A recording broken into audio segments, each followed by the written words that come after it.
फक्त सौंदर्याच्या जोरावर अनघा एवढ्या मोठ्या घराण्याची सून बनून या वाड्यात आली. राघव खरंच राजबिंडा होता. गावातील मुली तर जळत होत्या तिच्यावर. गावाजवळच राघवची कंपनी होती. त्याचे वडील आबासाहेब 15 वर्षांपासून गावचे सरपंच. त्यामुळे त्यांचं मोठं प्रशस्त धामधुमीत लग्न झालं. नवीन जोडपं काश्मीरला हनीमूनलाही जाऊन आलं. अनघाला तर जणू पंखच फुटले होते. राघवचं तिच्यावर खूप प्रेम होतं. काही दिवसांनी तो पुन्हा कंपनीत जाऊ लागला. अनघाच्या लक्षात येऊ लागलं की सासूबाईंचा संपूर्ण घरावर वचक आहे. राघवची सुद्धा आईसमोर काही बोलण्याची हिंमत नाही. अनघाच्या कुठल्याही बोलण्याकडे त्या लक्ष देत नसत. स्वयंपाकघरात देखील सासूबाई सांगतील तेच बनवलं जात असे. त्या फक्त मुलीचं थोडंफार ऐकत आणि सासरे बुवा. गावभर त्यांना इतका मान मिळायचा, पण घरात मात्र बायको पुढे त्यांचं काहीही चालत नसे. अनघाला सुंदरतेमुळे राघवनं पसंत केलं होतं. हुंडा देण्यास तिचे वडील असमर्थ होते. ते पोस्टमन होते, तरी त्यांच्या परीनं त्यांनी 5 तोळे सोनं मुलीला दिलं होतं. लग्नात सासूबाईंनी तिला भरपूर सोनं घातलं, पण दोघे काश्मीरला गेले तेव्हा त्यांनी तिच्याकडून सगळे दागिने काढून घेतले. तिच्या गळ्यात फक्त एकच मंगळसूत्र राहू दिलं. अनघानं राघवला दागिन्यांबद्दल सांगितलं तर तो बोलला, आईकडे सुरक्षित राहतील, कुठे जाताना घालायला देईलच तिने ती परत. तेव्हापासून तिने दागिन्यांची चौकशी केली नाही. गावातील कुणी बायका घरी आल्या की अनघाचं कौतुक करीत. शिकली सवरलेली आणि इतकी सुंदर मुलगी, कशी आदबीन वागते, डोक्यावरचा पदर ढळू देत नाही, वगैरे वगैरे. असं ऐकलं की सासूबाई आणि ननंद मेघा तिच्यावर चिडचिड करीत. गळ्यात एकच साधं मंगळसूत्र, घरातील साधी साडी असूनही ती सुंदर दिसे. तिचे काळे भोर टपोरे केस, डोळे, लांब सडक केसांची वेणी, रेखीव गोरपान चेहरा आणि अगदीच कौतुकास्पद किंवा एखाद्यानं कविता लिहावी अशी तिची लावण्यवती. लग्नाला 5 महिने झाले होते. तिला माहेरी जाण्यास मज्जाव केला होता. सासूबाई तिला क्षुल्लक कारणावरून टोमणे मारत तर कधी चिडचिड करीत. पदर थोडाही खांद्यावरून खाली आला तर तिच्या माहेरचा उद्धार होई. माहेरून काही आणलं नाही म्हणून आडवे तिरपे ते बोलत. राघवला काही सांगितलं तरी तो म्हणायचा, दुर्लक्ष करायचं ग, आईचा तसा स्वभावच आहे. तिला एके दिवशी पुढील शिक्षण पूर्ण करायची इच्छा सांगितली तर त्यानं नेहमीप्रमाणे आईकडे बोट दाखवलं. तिनं घाबरतच त्यांच्याजवळ विषय काढला. ताईसाहेब, माझं B.Com पूर्ण झालंय तर मग त्यांचा करड्या आवाजातील प्रश्न. तर पुढं M.Com करायचं होतं मला, तुमची परवानगी असेल तर. काय करायचं शिक्षण करून, तुला काय कमी आहे इथं? बापाच्या घरी काही होत नव्हतं, इथं एवढी मजा चालली आहे आणि ती शिकायला, आणि रोज रोज तालुक्याच्या ठिकाणी जाऊन भटकायला होय. बाई माणसानं पदर आणि पोरं सांभाळायची, बस, समजलं? अहो, पण डोक्यावर कितीही पदर घेतला तरी मनात आदर असला पाहिजे ना, ती बोलली. मला नको शिकवू तू, विषय तिथंच संपला. पहिल्या दिवाळी सणाला तिचे वडील तिला सणासाठी घ्यायला आले. राघवशी ते बोलत बसले. सासूबाई त्यांच्या खोलीतून बाहेर आल्याच नाहीत. ती सांगायला गेली तर म्हणाला, त्यांना काय भेटायचं, नेहमी यायचे ते पत्र द्यायला, तेव्हा चहा द्यायला सांगायचे मी रखमाला, आताही सांगते त्यांना द्यायला. तिला खूप राग आला, तरी ती संयमानं बोलली, त्यांना चहा वगैरे नकोय, फक्त 2 शब्द बोलले असत्या तुम्ही तर. मग सासूबाई बैठकीत आल्या. काय मग, पहिली दिवाळी पोरीची करायला निघालात? जावायला अंगठी 5 ग्रॅमची तरी करा हं, नाहीतर तो हात नाही लावणार अंगठीला. आणि कापडं तुम्ही घेऊ नका, त्या बदल्यात 5,000 रुपये देऊन टाका, तो त्याच्या पसंतीचे कपडे घेईन. अनघाचे वडील केविलवाण्या चेहऱ्यानं ऐकत होते, राघवकडे पाहत होते. पण राघवच्या तोंडून आईसमोर एखादा शब्द निघेल तर. अनघा मागेच उभी होती. तिचा चिडलेला चेहरा पाहून वडिलांनी तिला शांत राहायला म्हणावलं. ती वडिलांसोबत निघाली. आईसमोर राघव साधा दरवाजापर्यंत सोडायलाही आला नाही. तिला त्याचा खूप राग आला. वडिलांनी रिक्षा बोलावली. येताना ते चालतच आले होते. त्यांचं घर साधारण 4 किलोमीटर शेतात होतं. राघव त्यांच्या 4 चाकी गाडीने त्यांना सोडू शकत होता, पण तिच्या वडिलांच्या आगतिकतेवरती खूप वाईट वाटत होतं. ते घरी पोहोचले. लहान भाऊ अजय आणि आई भेटली. आईनं भाकर तुकडा वळून टाकला. अजय आता 12वीला शिकत होता. आजीनं तिला जवळ घेतलं. तिच्या डोळ्यात पाणी बघून आई बोलली, काय ग, काय झालं, का रडतीयस तू? नाही गाई, खूप दिवसांनी भेटले ना तुला म्हणून. दुसऱ्या दिवशी भाऊबीज होती. अनघा आल्यामुळं सगळे आनंदात होते. दिवस छान गेला. अनघानं तिच्या आवडीची गव्हाची खीर करायला सांगितली. सासरी तर तिच्या आवडीनिवडीचा कोणी विचारही करत नव्हता. रात्री उशिरा भाऊ घरात अभ्यास करत होता. अनघाला जाग आली. ती पाणी प्यायला उठली तर आई बाबा बाहेर खाटेवर बसून बोलत होते. तू काळजी करू नको, मी ते पोस्टातले पैसे काढून घेतो आणि अंगठी बनवून आणतो उद्या. उगीच पोरीला त्रास नको, पुढचं पुढं पाहता येईल. अनघाच्या कानावर शब्द पडले. ती विचार करू लागली. बाबांची खूप इच्छा होती, दोघांनी खूप शिकावं, पण चांगलं स्थळ आलं म्हणून बीकॉम झाल्यावरती तिचं लग्न उरकून टाकलं. मोठे लोक आहेत, ते पुढचं शिक्षण करतील असा त्यांचा समज होता. पोस्टातले पैसे अजयच्या पुढच्या शिक्षणासाठी जमवले होते. त्यात बाबा अंगठी बनवायचं म्हणतायत. सकाळी बाबा बाहेर जायला निघाले तर तिने थांबवलं. बाबा, तुम्ही अंगठी करायची नाही, मी काहीही नेणार नाही तिकडे. असं कसं म्हणतेस? तुम्ही 2000 दिलेत ना काल मला, त्यातच मी ते त्यांना कपड्याला देईन, बाकी काहीही मी त्यांना घेणार नाही. तुम्ही काही काळजी करू नका. तिच्या हट्टापुढे ते झुकले. पण मनात धाकधूक होतीच. आईनं उधारीवर 2000ची साडी आणली होती. ती तिला नेसून जायला लावली. सासूसाठी पण साडी घेऊन जायला लावली. वडील तिला सोडवायला आले तर कोणीही काही बोललं नाही. चहा घेऊन ते परत फिरले. अनघानं सासूबाईंची साडी तिच्याकडे दिली. आईनं तुम्हाला घेतली.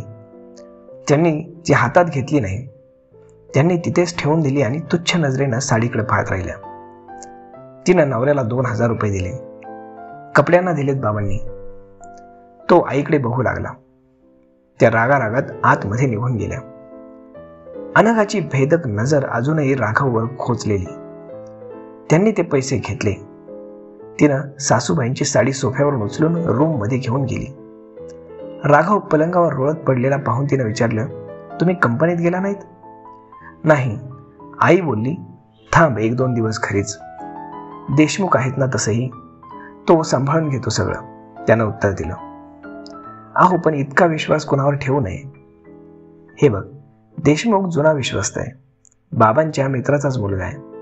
गेली 5 वर्षे अगदी व्यवस्थित चालू आहे ना कंपनी. हो, पण त्या दिवशी तुम्ही फोनवर काहीतरी बोलत होतात नुकसान झाल्याचं. फायदा तोटा होतच राहतो, तू या सगळ्यात लक्ष घालायची काही गरज नाही. अनघानं पुढे विषय वाढवणं टाळलं. ती तिच्या साड्या कपाटात ठेवू लागली. त्यानं मागून तिला मिठी मारली. खूप छान दिसतेस तू आज, मला अजिबात करमत नव्हतं तुझ्याशिवाय. हो ना, म्हणूनच एकदाही फोन केला नाही मला एवढ्या दिवसात, ती रागात बोलली. बापरे, मॅडम चांगल्यात चिडलात तर. 8 दिवसांनंतर मागचे 3 टेंडर पण ईगल एंटरप्राइजेसलाच मिळाले. आपले कामगार संप करायचा म्हणतायत. पगार वाढ पाहिजे त्यांना आणि बॅलन्स पण नाहीये कंपनीकडे तेवढा, राघव आबांना सांगत होता. अनघा बाहेर आली आणि सासूबाईंनी तिच्याकडे रागात पाहिलं तरीही ती तिथेच थांबली. देशमुख पण होते. ती मध्येच बोलली, पण एवढं मोठं नुकसान तर कुठेही झालेलं नाही ना, मग पैसा गेला कुठे? आबासाहेबांनी तिच्याकडे कटाक्ष टाकला.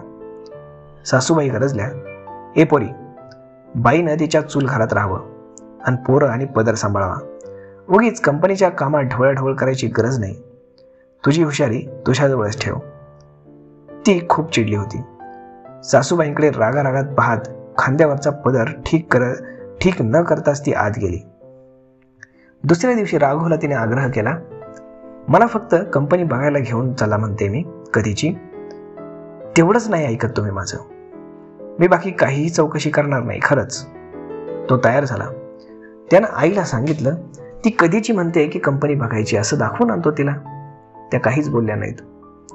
दोघेही कंपनीत पोहोचले. सुंदर लाल रंगाची जरीची साडी केसांचा अंबाळा आणि त्यावर सोनेरी नक्षीदार पदर, लक्ष्मीचं रूपच जणू. सर्व लोक तिच्याकडे वळून वळून पाहत होते. चेहऱ्यावरील आत्मविश्वास तिच्या रूपाला आणखीनच उठाव देत होता. दोघे ऑफिसात जायला निघाले. सगळ्यांचं अभिवादन ती स्मितहास्यानं स्वीकारत होती. केबिन बाहेरच देशमुख भेटले. "वहिनी, तुम्ही इकडे या." "देशमुख, अकाउंट तुम्हीच पाहता ना?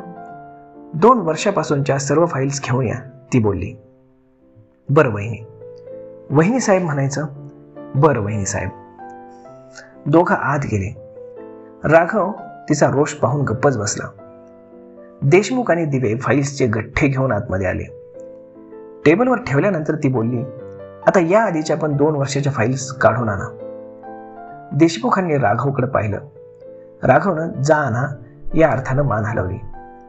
अनघा एक फाईल पाहू लागली. जानेवारी 2019 ती आकडेमोड करत होती आणि खर्च 2,82,500 रुपये दाखवलेला होता आणि तिची टोटल 2,20,500 रुपये येत होती. ती फाईल तिने राघवकडे सरकवली.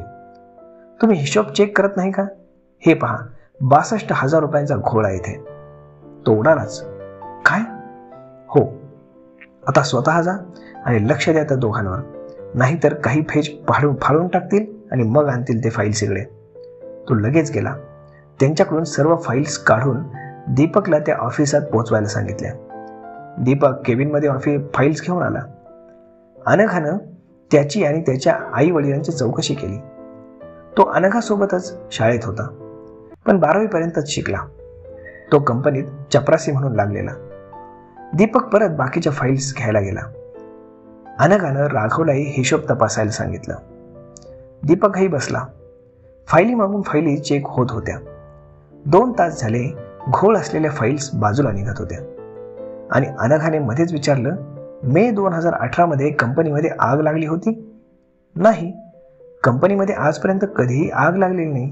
बरोबर ना दीपक?" राघव म्हणाला. "बरोबर आहे. कधीच काही जळालेलं नाही कंपनीत. मी सुरुवातीपासून इथेच आहे." "मग हे पहा, स्टोअरला आग लागून 1,22,000चं साहित्य जळाल्याचं दाखवलंय." अनघानं फाईल दोघांना दाखवली. संध्याकाळपर्यंत हिशोब चालला. राघवनं पोलिसांना आणि वडिलांना फोन केला. सगळा हिशोब पाहत गेल्या 5 वर्षात देशमुखनं जवळजवळ 9,57,000 रुपयांचा घोटाळा केलेला दिसलं. देशमुखला केबिनमध्ये बोलावून राघवने विचारलं, "देशमुख, काय हे आहे? का असा वागलास तू?" "माझंच चुकलं. तुझ्यावर विश्वास ठेवला मी. येतीलच पोलीस आता, मग पाहू." "नाही साहेब, पोलीस कशाला? मी त्या ईगल एंटरप्राइजेसला काही माहिती दिलेली नाही. खरं सांगतो, टेंडर आपल्यालाच मिळणार होतं, पण मधल्यामध्ये काय झालं मला माहीत नाही." "हे पहा, पोलीस आले की तू खरं बोलशील," अनघा बोलली. "दीपक, कामगारांचा नेता कोण आहे? बोलव त्याला." "बरं मॅडम." तो केबिन बाहेर गेला. तेवढ्यात आबासाहेब आत आले. त्यांना फोनवरून राघवनं सगळं सांगितलं. अनघा उठून उभी राहिली. "बस बस," बाबासाहेब म्हणाले. ते देशमुखकडे वळाले. त्याच्या गालात एक खास कण वाजवून बोलले, "का रे, तुझ्या बापासारखं समजत होतो मी तुला. त्यानं कधी 5 पैशाला सुद्धा फसवलं नाही मला. अशा बापाला तोंड दाखवायला तू जागा ठेवली नाहीस." "आबासाहेब, माझं चुकलं.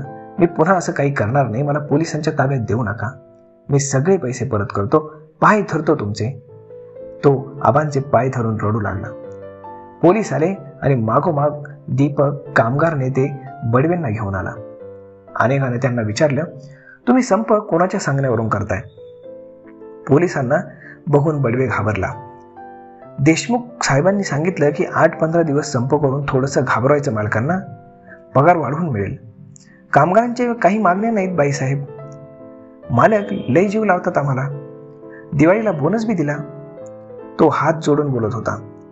त्याला इन्स्पेक्टरने जायला सांगितलं. "देशमुख, कुणाच्या सांगण्यावरून चाललं होतं हे सगळं?" "इन्स्पेक्टर साहेब, बघा जरा याच्याकडं," अनघा म्हणाली. इन्स्पेक्टर त्याच्याकडे वळताच त्याचं तोंड उघडलं. "साहेब, मी सगळं सांगतो. ईगल एंटरप्राइजेसच्या मालकानं मला 10 लाख दिले या कामाकरता. मला पैसा बघून राहवलं नाही मालक. चुकलं माझं."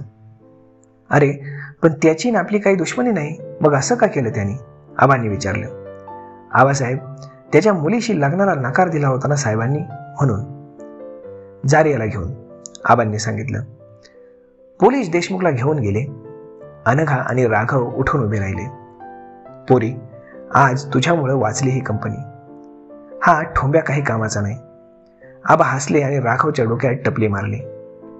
तेवढ्यात घाबऱ्या गुबऱ्या झालेल्या सासूबाई केबिनमध्ये आल्या. तिघांनाही हसताना पाहून चिडल्या. अनघानं घाईघाईनं डोक्यावर पदर घेतला. अहो, हसताय तुम्ही इथं? एवढे घाईत जेवणाच्या ताटावरून उठून आलात तुम्ही? काय झालं होतं इकडं? मी फोनची वाट पाहत बसली केव्हाची. मग रामाला म्हटलं, काढ बाबा गाडी. तू बस आधी इकडं. सोनबाई, बसा तुम्ही इथं आणि पदराचं टेन्शन घेऊ नका, खांद्यावर बी चालेल. आबा बोलू लागले. अगं, आज सोनबाईमुळं कंपनी वाचली. देशमुखाच्या पोरानं 9 लाख रुपये लंपास केले की. हा दिसला तो खाली, पोलिसांना नेला आता. हो, सोनबाईंच्या हुशारीमुळे झालं हे, नाहीतर कंपनीला टाळं लागलं असतं. आणि हो, तू म्हणतेस तसं काही बी नाही राहिलं. पदर आणि पोरं सांभाळत बसायचं नाही सोनबाईंनी, ही कंपनी सांभाळायची तुम्ही. काय राघव, बरोबर बोलतोय ना मी? हो आबा. सोनबाई, चुकले मी. खरं आहे तुझं. आदर हा नजरेत असला पाहिजे. पदर ओढला तर मनाचा आदर, आणि नसेल तर मोठ्यांचा काय उपयोग? सोनबाई अनघाला जवळ घेऊन बोलल्या. आता कसं बरोबर बोललीस, बरोबर ना? मोठ्यांना पण कसं वागावं की छोटे आपला आदर ठेवतील. आबासाहेबांचा टोमणा ऐकून सगळेच हसले. सासूबाई म्हटल्या, बरं बरं, चला आता घरी, दमली आहेत पोरं दिवसभर. मित्रांनो, हा स्टोरी तुम्हाला कशी वाटली आम्हाला कमेंट करून नक्कीच सांगा. आणि आवडली असेल तर आपल्या मित्रांसोबत शेअर करायला विसरू नका.